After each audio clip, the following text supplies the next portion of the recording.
राधे राधे। इस वीडियो में हम चर्चा करेंगे भाद्रपद मास की शुक्ल पक्ष की एकादशी, जिसे पद्मा एकादशी के नाम से जाना जाता है।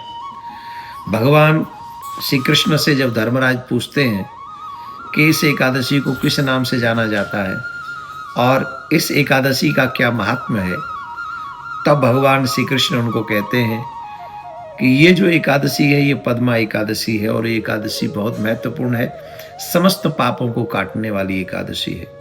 आपको हम बता दें, ये पद्मा एकादशी बहुत ही सुंदर है और आज इस एकादशी के दिन, क्योंकि भगवान विष्णु इस समय क्षीर सागर में शयन कर रहे हैं, तो शयन करते करते भगवान इस समय करवट लेते हैं। तो करवट लेने के कारण ये बहुत विशेष हो जाती है। इसलिए पद्मा एकादशी का व्रत हम सभी को मन क्रम वचन से करना चाहिए। और आपको बता दूं कि इस एकादशी पे बहुत सुंदर योग बन रहे हैं, बहुत सुंदर योग बन रहे हैं।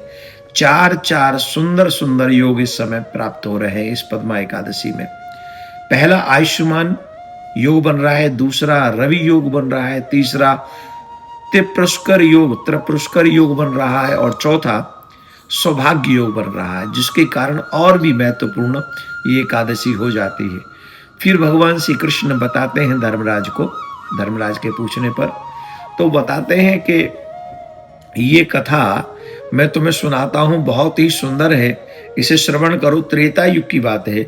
उस समय राजा बलि की बड़ी प्रधानता, बलि का बल बहुत हम लोग सब जानते हैं, उनके दान की महत्वता कितनी है, कितना महात्म्य है उनकी कथा का। वो बताते भगवान के त्रेता युग में मैं देवताओं के दुख को दूर करने के लिए, हालांकि राजा बलि दैत्य थे पर फिर भी वो मेरी सेवा में रहते थे, परंतु इंद्र से द्वेष रखते थे। इसके कारण उन्होंने इंद्र इत्यादि को, सब देवताओं को परास्त कर दिया था। परंतु जब परास्त हो गए, फिर देवता मेरे पास आए बृहस्पति जी के कहने पर।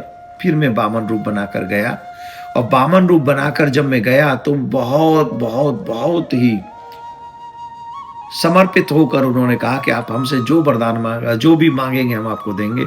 तो मैंने उनसे ज्यादा नहीं, बस 3 पग भूमि मांगी थी। और 3 पग भूमि जब नापने का समय आया तो भगवान कहते हैं कि उस समय मैंने अपने स्वरूप को बहुत बहुत बहुत बढ़ा दिया था। इतना बढ़ा दिया था कि सारा का सारा उसका जो राज्य था वो 2 ही पग में समाप्त हो गया, 2 ही पग में सारा समाप्त हो गया था। फिर राजा ने कहा कि 2 ही पग हुए, तो फिर उसने अपने आप को भी समर्पित कर दिया। ये कथा हम लोगों ने कई बार कथा में सुनी है, भागवत में सुनी है। तो इस कथा को भगवान ने बताया कि राजा बलि का ये त्रेता युग का दृष्टांत है, ये कथा है।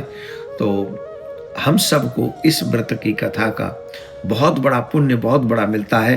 हे युधिष्ठिर, जो विधि पूर्वक इस कथा को श्रवण करता है, एकादशी का व्रत करता है, वे सब पापों से मुक्त होकर स्वर्ग चले जाते हैं, चंद्रमा के समान प्रकाशित होते हैं और यश प्राप्त करते हैं। पाप नाशक इस कथा को पढ़ने अथवा सुनने से उनके हजारों प्रकार के अश्वमेध यज्ञ का फल प्राप्त होता है और हजारों प्रकार के पाप नष्ट हो जाते हैं। और इस एकादशी को जो इस समय महाद्वादशी व्रत में की जाएगी वो है 4 सितंबर को, और 5 सितंबर को इस व्रत का पारायण किया जाएगा। और वो सूर्य उदय 6:04 से 9:08 तक हम इसका पारायण कर सकते हैं। तो आप लोग सभी एकादशी का व्रत करें। और त्रेता युग में भी इस एकादशी का बहुत महात्मा था, आज भी इसका बहुत महात्मा है। आप लोग व्रत करें, जागरण करें, सत्य बोलें, भगवान विष्णु लक्ष्मी नारायण की, राधा कृष्ण की सेवा करें और ज़्यादा से ज़्यादा भजन करें। अपने बच्चों को भी संभव हो तो व्रत कराएं। राधे राधे। हर घर में गूंजे सनातन की आवाज। वीडियो को लाइक करें, शेयर करें और चैनल को सब्सक्राइब करना ना भूलें।